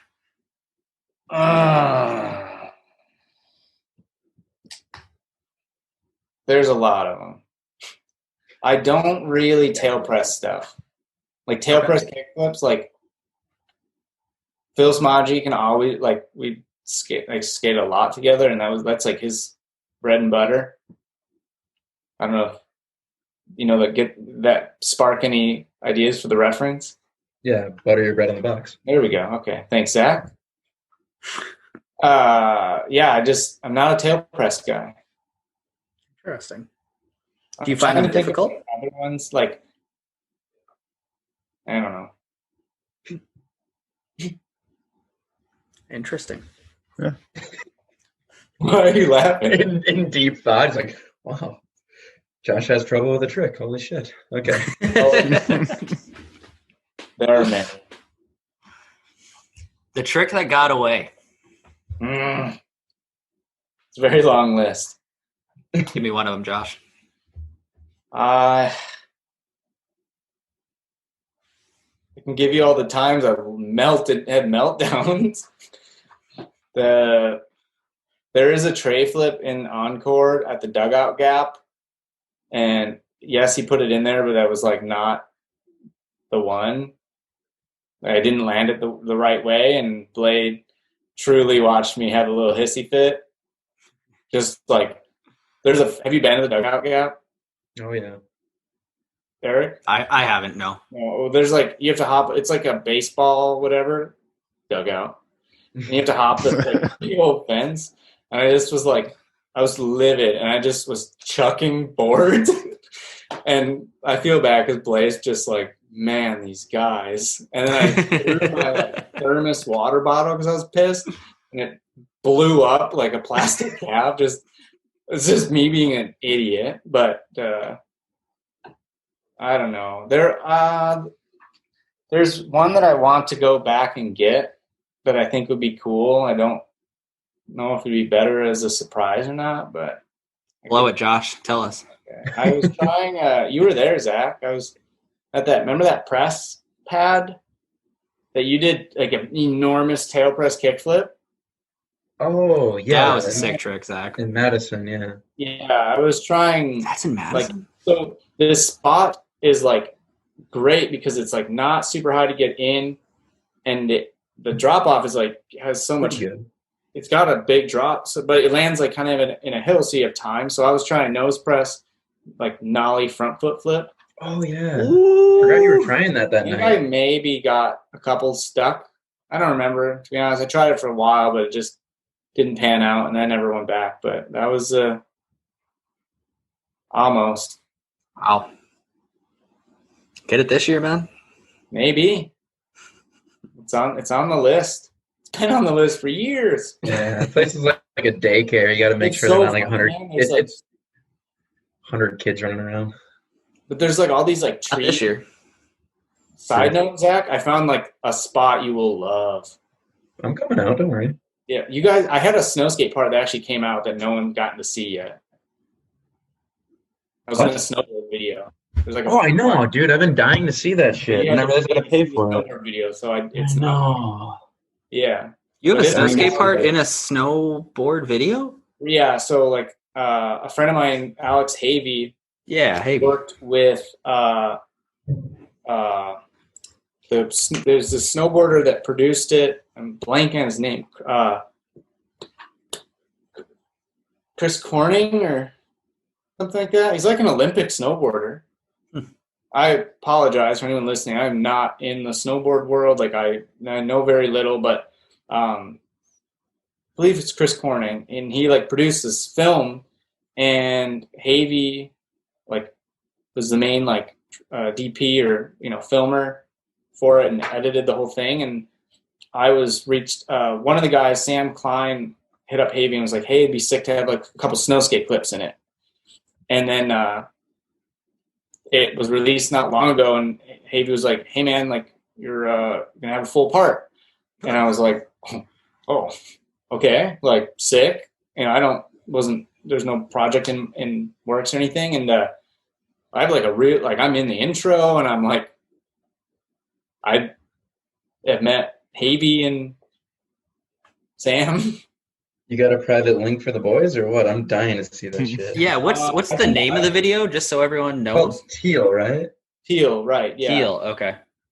You can. Hey, that's the same color on the bottom of your pro model. Hey, True. look at you thinking. You can see the edge snow or something. I'm not representing this film very well because I was very late in the being asked to be in it, but it's like I think that stuff will be released. I don't know if it'll be in that like the part from that video, but if not, like Blay will maybe create something or whatever. But anyway, sorry, I went off on a little.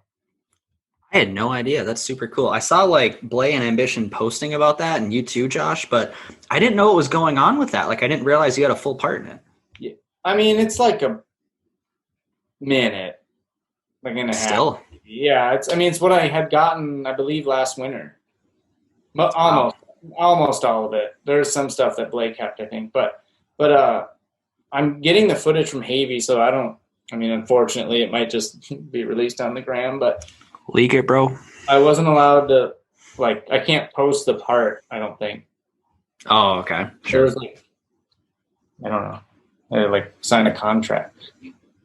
Wow, that's serious. It was very he had to do, well, it was they're selling it, so they had to do everything legitimately, rights of music and all that. So for sure.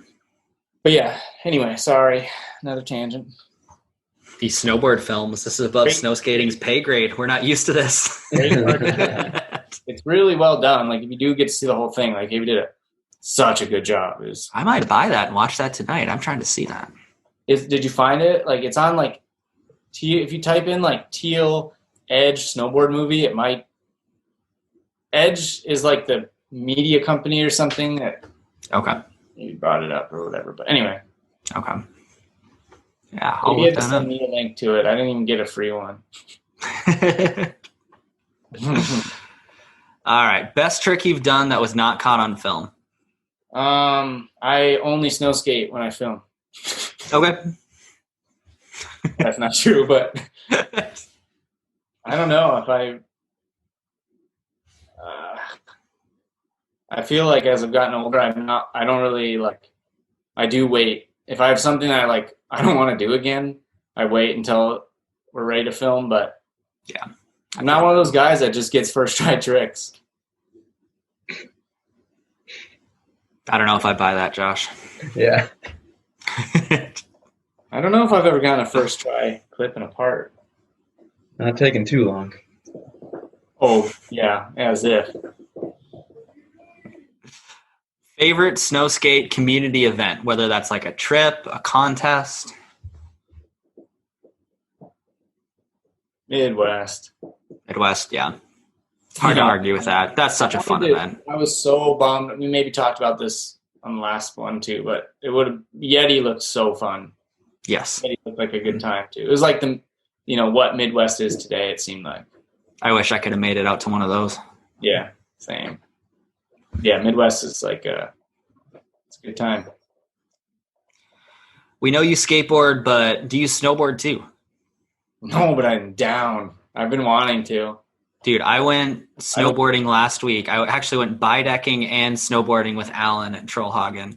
And I hadn't snowboarded for, I think it was like my second time in the last like 6 or 7 years or something like that. Yeah. Dude, snowboarding's so fun. I don't know why I don't do it more. It is. Yeah. It's a Probably blast. just snowboard and not bideck, but whatever. I did a little of both.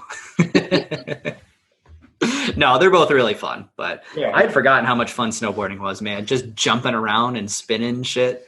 So much fun. Bidecking, it's crazy. Usually I'm the one hating on bidecking, Josh. Now you're the one hating on it.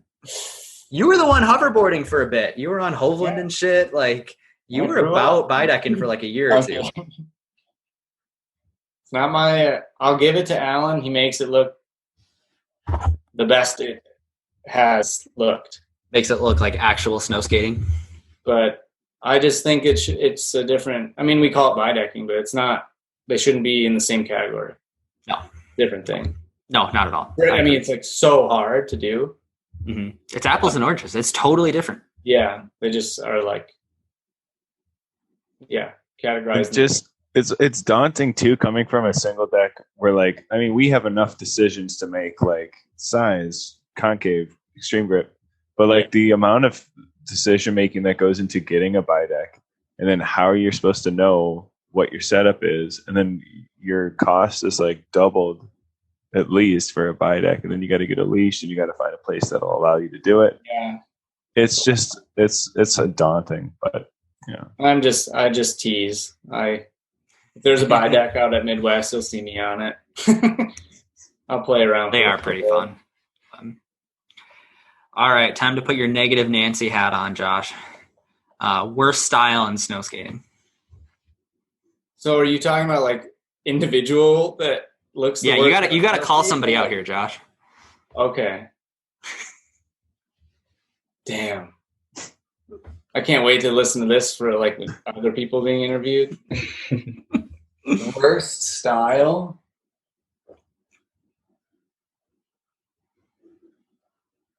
Can I just say like a general instance? We prefer you didn't, but go ahead. I mean, I think everyone agree. Like when you like tricks are soggy, where like is your feet aren't on the board, like it's, like mobbing. It's very common. Barefooting and all that stuff, like this isn't satisfying you guys. All right, I'm coming up with something. No, it's not, man. You got to call out a specific trick, person. How do you say this is just going to make me look like a turd? No, I'll give you a pass on this, Josh. That's fine. That's fine. Yeah, but if you give me a pass on it, you're going to give, like, everyone else is going to want one. And I want to know what other people say. So, I mean, you can think to the past, too. I think when I think about that question, I think about premier riders more so than, like, any current riders, to be honest. Oh, it doesn't have to be. Okay. Yeah. No, it doesn't have to be current. Just snow skater in general.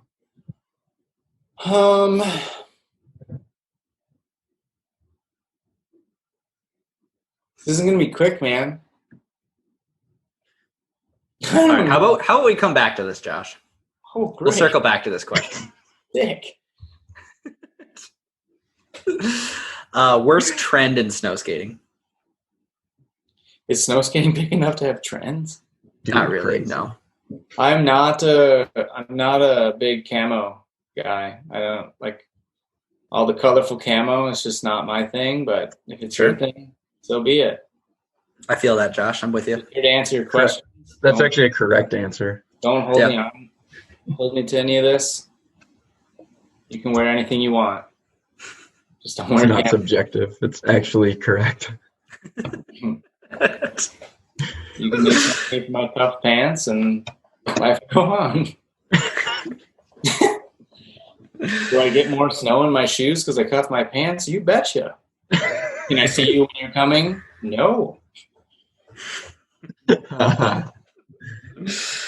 What is the worst thing about snow skating, Josh? This is a dangerously long list. What's at the top? Give me what's at the top. It's cold. You get wet. I have to shovel. My nose runs a lot. My fingertips usually go numb. So do my toes. It's cold. My feet get wet. My socks. I hate clearing off ice at a spot.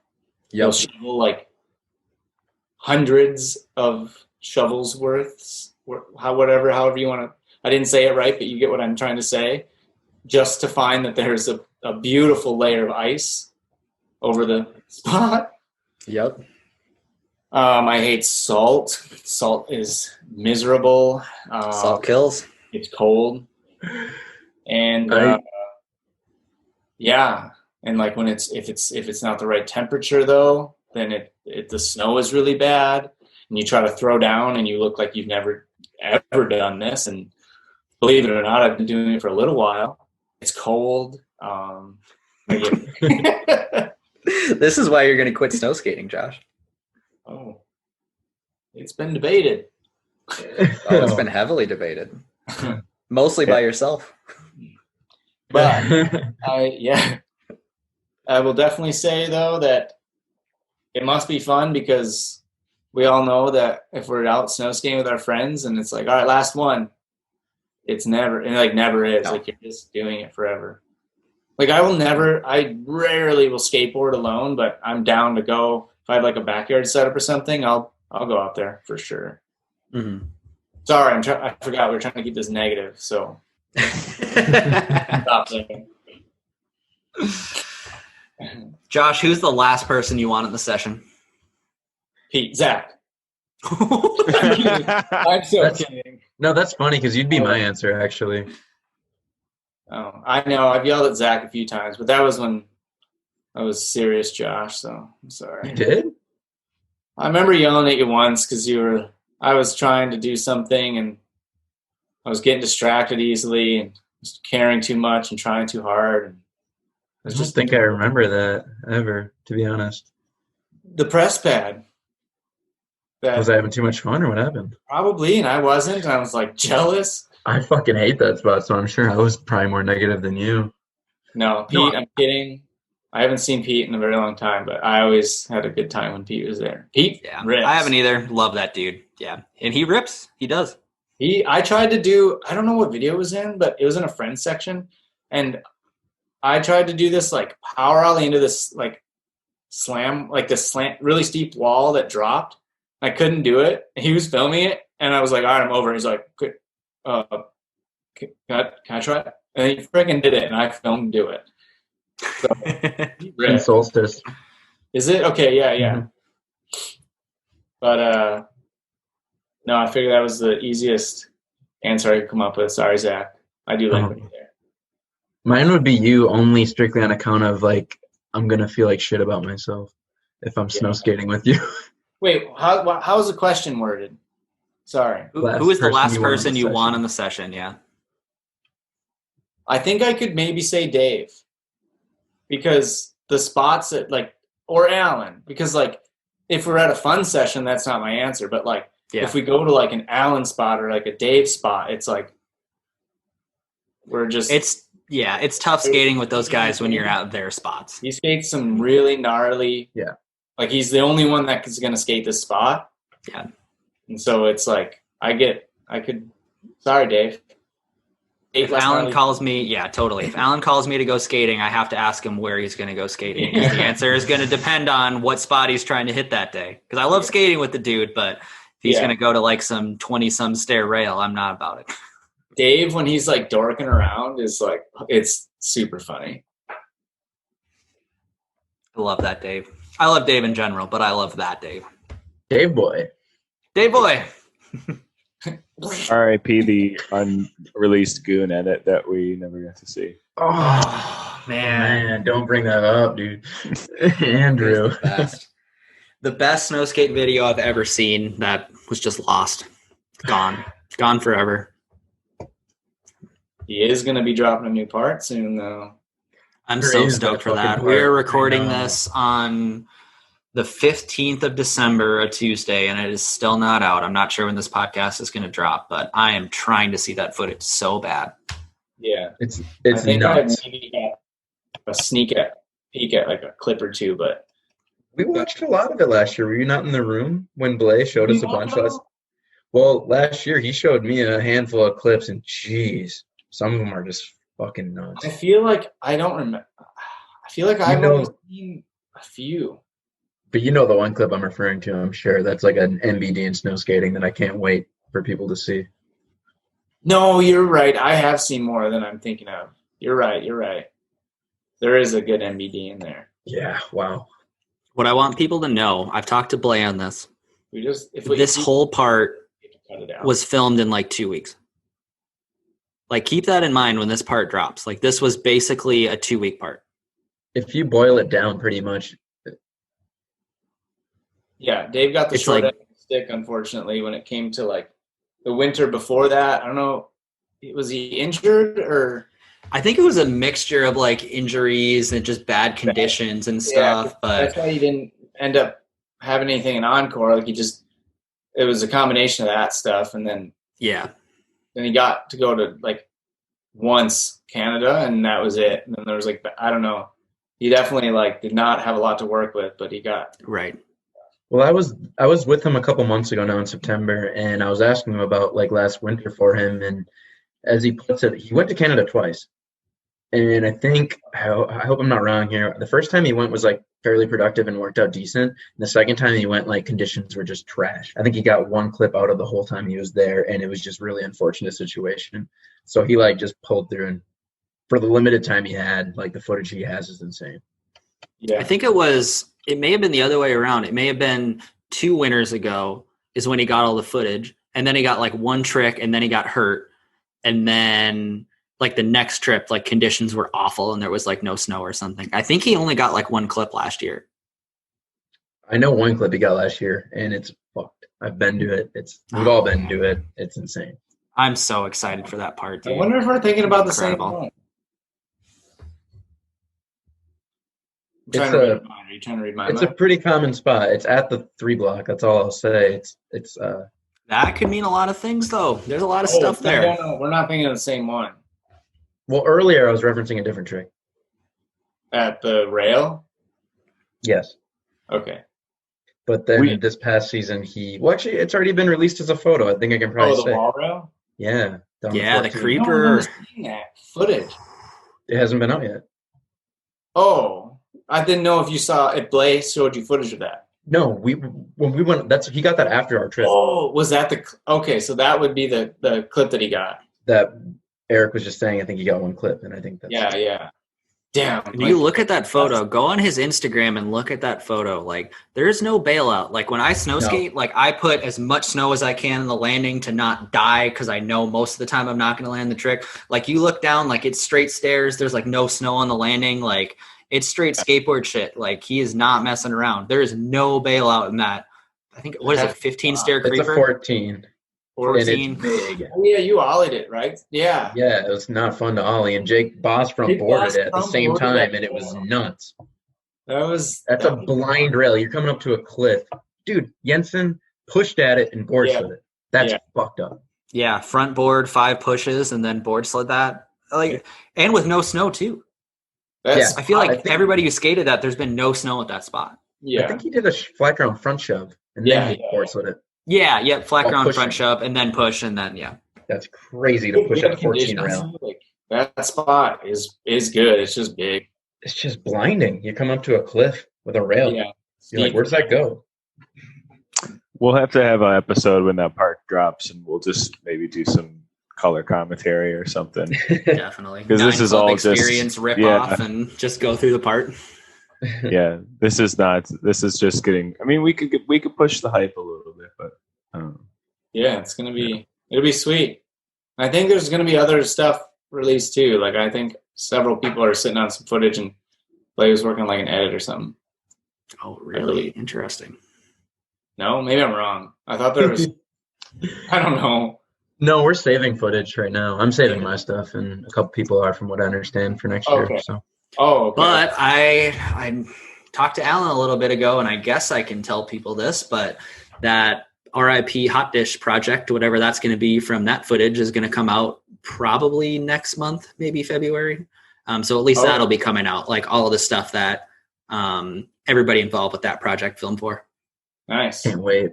Yeah, that'd be awesome. Yeah, there's some amazing footage in that. I saw the trailer you put out, Eric. It looks really good. Oh, that's my video. That's not his video. That's totally different. Yeah, mine's just a fuck around video. That's that not any way involved with that. Okay, never mind. I'm stoked on my little project, but that's not going to hold any water compared to what Alan's putting out. I mean, I'm excited for both. Well, anything else to add on before? Yeah, we turned a 45-minute podcast into like 2 hours, Josh. Yeah. Got a lot of cutting up to do. No, I'm not cutting anything out. Fuck that. Oh, wrong. Anything else excited for the season, of course? Anything else you want to add on, Josh, before we kind of close it out? I'm hyped to have we'll call it a self-employed winter again. Yeah. I'm gonna have to deal with the regular 8 to 5, so it'll be nice to have some flexibility, albeit some strange times. But I think I get Havy for a good chunk of the winter, so nice.